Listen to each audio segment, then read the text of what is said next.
नमस्कार दोस्तों, स्वागत है आपका मिस्टिक नोइंग यूट्यूब चैनल पर। दोस्तों, हिंदू धर्म में भगवान विष्णु त्रिमूर्ति अर्थात ब्रह्मा, विष्णु और महेश्वर में से एक हैं। भगवान की इन तीन त्रिमूर्तियों में से भगवान ब्रह्मा को ब्रह्मांड का निर्माता माना जाता है। भगवान महेश्वर को यानी भगवान शिव को संहारक के रूप में जाना जाता है और भगवान विष्णु को पूरे ब्रह्मांड का संरक्षक या रक्षक माना जाता है। अगर आप यह वीडियो देख रहे हैं तो पूरा देखिए। वीडियो को आधा अधूरा छोड़कर जाने की गलती मत करिएगा, क्योंकि वीडियो को पूरा देखने से त्रिदेव आपकी प्रत्येक इच्छा को पूरा करेंगे। अगर आप भगवान में विश्वास करते हैं तो भगवान का अनादर बिल्कुल भी मत करना। हिंदुओं के अनुसार ऐसा कहा जाता है कि भगवान विष्णु अच्छे और बुरे के बीच संतुलन बहाल करने के लिए कई बार मनुष्य के रूप में पृथ्वी पर आए। कुछ ग्रंथों में ऐसा कहा जाता है कि भगवान विष्णु पहले ही लगभग 25 बार पृथ्वी पर अवतार ले चुके हैं और भगवान कल्कि भगवान विष्णु के अंतिम अवतार होंगे। पुराणों में भगवान विष्णु की तस्वीर को ब्रह्मांड महासागर में एक बड़े सांप के बिस्तर पर लेटे हुए दिखाया है, जहां वह लक्ष्मी के साथ गहरी ध्यान की नींद में है, जो भगवान विष्णु को अपनी सेवा दे रही है। इसके अलावा भगवान विष्णु के चित्र में यह देखा जा सकता है कि भगवान विष्णु के पेट से एक कमल खिला और उससे भगवान ब्रह्मा का जन्म हुआ। हिंदू ग्रंथों में यह भी देखा जा सकता है कि भगवान ब्रह्मा, जिन्होंने दुनिया का निर्माण किया है, भगवान विष्णु को सम्मान दे रहे हैं। लेकिन भगवान विष्णु के कल्कि अवतार को ब्रह्मांड का भगवान माना जाता है और हिंदू धर्म में भगवान कल्कि की तस्वीर को इस रूप में चित्रित किया गया है कि भगवान अपने घोड़े देवदत्त पर सवार हैं और उनके हाथ में तलवार है। भगवान कल्कि का यह स्वरूप श्रीमद्भागवत में मिलता है।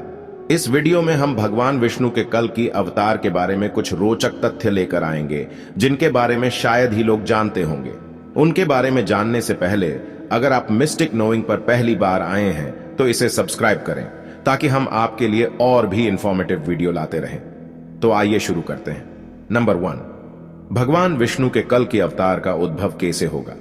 श्रीमद्भागवत में कहा गया है कि कलयुग के अंत के दौरान भगवान विष्णु का अवतार पृथ्वी पर आएगा। हिंदू धर्म में ऐसा माना जाता है कि 4 युग होते हैं: सत्य युग, त्रेता युग, द्वापर युग और कलयुग। ये चारों चक्र हमारे कैलेंडर महीनों की तरह ही घूमते हैं। ऐसा कहा जाता है कि वर्तमान युग कलयुग है और यह 4,32,000 वर्षों तक चलेगा। ऐसा माना जाता है कि कुरुक्षेत्र के युद्ध को हुए 5 हर्ष बीत चुके हैं। इसका मतलब है कि अभी भी 4,27,000 वर्ष शेष हैं और श्रीमद्भागवत में कहा गया है कि कलयुग के अंत में भगवान कल्कि का आगमन होगा। यह भी कहा जाता है कि भगवान कल्कि के पिता विष्णु यश होंगे। उनके पिता एक विद्वान ब्राह्मण होंगे। श्रीमद्भागवत में कहा गया है कि भगवान कल्कि विष्णु यश के घर प्रकट होंगे। नंबर 2, भगवान कल्कि पर नास्त्रेदमस की भविष्यवाणी क्या है।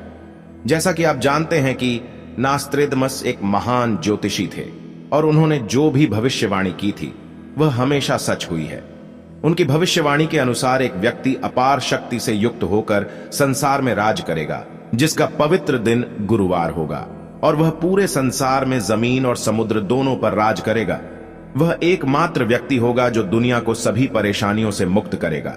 नास्त्रेदमस के अनुसार यह महान व्यक्ति अपने सिंहासन से उतरेगा और अपनी तलवार से दुष्टों पर वार करने के लिए समुद्र और हवा में घूमेगा। श्रीमद्भागवत के अनुसार नास्त्रेदमस ने जो भविष्यवाणी की थी और भगवान कल्कि में वैसी कई समानताएं हैं। हिंदू धर्म में मान्यता है कि जब भगवान कल्कि अवतरित होंगे तो वह अपने शत्रुओं को अपने अस्त्र से नष्ट कर देंगे। नंबर 3, कलयुग में भगवान विष्णु के भगवान कल्कि के रूप में प्रकट होने का कारण क्या है। वैदिक सभ्यता के अनुसार यह कहा जाता है कि भगवान विष्णु को एक बार संत भृगु ने श्राप दिया था। कहा जाता है कि एक बार असुरों ने महर्षि भृगु के आश्रम में शरण ली थी। एक दिन जब शुक्राचार्य और महर्षि भृगु अपने आश्रम में थे तो देवताओं और इंद्र ने असुरों पर हमला करने का मौका उठाया, जो उस समय निहत्थे थे। असुर भाग निकले और शरण के लिए ऋषि भृगु की पत्नी के पास भागे, जिनका नाम काव्य माता था। उस समय के दौरान काव्य माता ने अपनी योग शक्तियों की मदद से इंद्र को स्थिर कर दिया और इस तरह वह असुरों की रक्षा कर सकी। इंद्र और अन्य देवता तुरंत मदद के लिए भगवान विष्णु के पास गए। बाद में भगवान विष्णु ने असुरों को बचाने और इंद्र और अन्य देवताओं को स्थिर करने के आरोप में अपने सुदर्शन चक्र का उपयोग करके काव्य माता का सिर काट दिया। जब ऋषि भृगु लौटे और अपनी पत्नी की विनाशकारी स्थिति देखी तो वे भगवान विष्णु पर बहुत क्रोधित हुए और उन्हें श्राप दिया कि वह कई बार पृथ्वी पर जन्म लेंगे और प्रियजनों की मृत्यु का दर्द सहेंगे। महर्षि भृगु के इसी श्राप के कारण भगवान विष्णु को बार बार पृथ्वी पर अवतरित होना पड़ा और जब भी वे पृथ्वी पर आते हैं तो पृथ्वी पर दुष्टों का विनाश करते हैं। ऐसा माना जाता है कि भगवान विष्णु आखिरी बार भगवान कल्कि के रूप में कलयुग के अंत में प्रकट होंगे, जब पृथ्वी पर बुराई व्याप्त होगी और सभी बुराइयों को मारकर शांति बहाल करेंगे। नंबर 4, भगवान कल्कि का मिशन क्या होगा? ऐसा कहा जाता है कि भगवान कल्कि का पृथ्वी पर अवतरित होने का मुख्य मिशन कलि पुरुष को नष्ट करना होगा, जो एक दुष्ट व्यक्ति होगा। भगवान कल्कि का मुख्य उद्देश्य पृथ्वी से सभी बर्बर लोगों और चोरों को नष्ट करना और पृथ्वी को रहने के लिए शांतिपूर्ण स्थान बनाना होगा। इसके अलावा यह भी कहा जाता है कि भगवान कल्कि कलि पुरुष द्वारा बुलाए गए राजाओं को हरा देंगे और कलयुग के धार्मिक राजा देवापी और मारु को शासन सौंप देंगे। नंबर 5, भगवान कल्कि पर और भी भविष्यवाणियां कौन सी की गई? ऐसा माना जाता है कि बैसाख माह के दौरान भगवान कल्कि पृथ्वी पर अवतरित होंगे। आमतौर पर माना जाता है कि पूर्णिमा के बाद 12वें दिन भगवान कल्कि पृथ्वी पर अवतरित होंगे, यानी अंदाजा लगाया जा सकता है कि वह 26 अप्रैल से 15 मई के बीच किसी भी वक्त सामने आ सकते हैं। यह भी भविष्यवाणी की गई है कि भगवान कल्कि का जन्म एक विद्वान पुरुष के घर होगा जिसका नाम विष्णुयस होगा और उनकी माता का नाम सुमति होगा। यह भी माना जाता है कि भगवान कल्कि सिंहल जाकर पद्मा से विवाह करेंगे और अपना वैवाहिक जीवन शुरू करेंगे। इस प्रकार ये कल्कि अवतार के कुछ कम झांक तथ्य थे। कल्कि अवतार किसका वध करेंगे और वो कौन 7 चिरंजीवी होंगे जो भगवान कल्कि की मदद करेंगे? जानने के लिए हमारे चैनल पर जाएं और वहां कल्कि अवतार वाली वीडियो देखें।